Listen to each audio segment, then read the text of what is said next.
Once a lady prepared and served 32 dishes to Maharishi Ramana. It took her a great deal of time and effort to prepare, and she cooked all 32 dishes for the ashram inmates as well. When the time came for the meal, she placed a banana leaf before the Maharishi and with great devotion served each dish on his plate. As soon as she finished serving, Maharishi Ramana did something very strange. He mixed all the dishes together and made a ball out of the whole mixture. Then he ate this ball. The lady was utterly shocked. How could Maharishi mix all the dishes she had prepared so meticulously? That would completely ruin their taste. Maharishi had mixed the sweet, the spicy and the salty dishes into one great lump. Then how could he savor the taste of each of her 32 preparations that she had worked so hard to cook? The lady was utterly dismayed. Why did the Maharishi do such a strange thing, she wondered. Maharishi sensed her puzzlement. He explained, "My child, you have expended a lot of energy preparing all this food. Just collecting all the ingredients together for all the 32 dishes must have taken a lot of time. But you forgot that meals like these set a bad example to people who have no food. Poor people will hear that the ashram is serving luxurious meals and they will think, we are very hungry, but these people who are supposed to be simple sadhus, simple saints, are eating so many dishes. This will give rise to unnecessary acrimony and jealousy. One vegetable is enough to clean the stomach and keep one free from constipation. So what is the need to make 32 dishes?" The lady understood her mistake, but she was still puzzled. Why did Maharishi not savor each dish separately? Why did he mix them into one unpalatable ball? Maharishi offered her two reasons.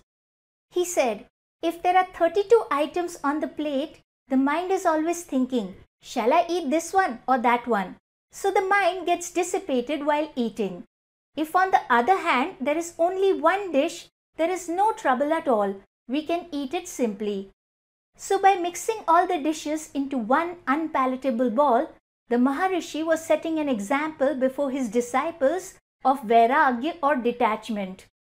Only when the sense of taste is brought under control can one ascend to a higher consciousness.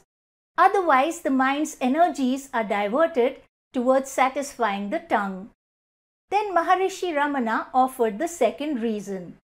He said, if I were to select one preparation from the 32 dishes and eat that one first, you would have thought, oh, Maharishi likes this dish very much.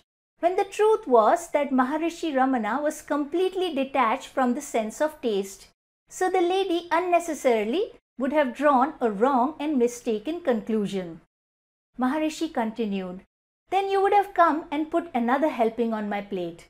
This is why I mixed everything into a single ball. In this way, Maharishi showed that he had no preference for one dish over another. He had complete control over his sense of taste. He could eat the most unsavory ball of mixed up sweet, salty, spicy food with perfect detachment. In this way, Maharishi taught the principles of Advaita Vedanta to his disciples through very practical real-life examples. He disliked elaborate meals consisting of many dishes. He was quite satisfied with the rice sambar and one vegetable dish. Now, if you're wondering where this beautiful story has been taken from, it has been taken from the book The Power of the Presence by David Godman. This is a 3-volume set and it is a must-read for any devotee of Maharishi Ramana. You need not purchase all 3 volumes at once. You can purchase any one of them and start reading. They need not be read in any order either. Each volume can be picked up and read as a standalone book because they each contain stories from his life.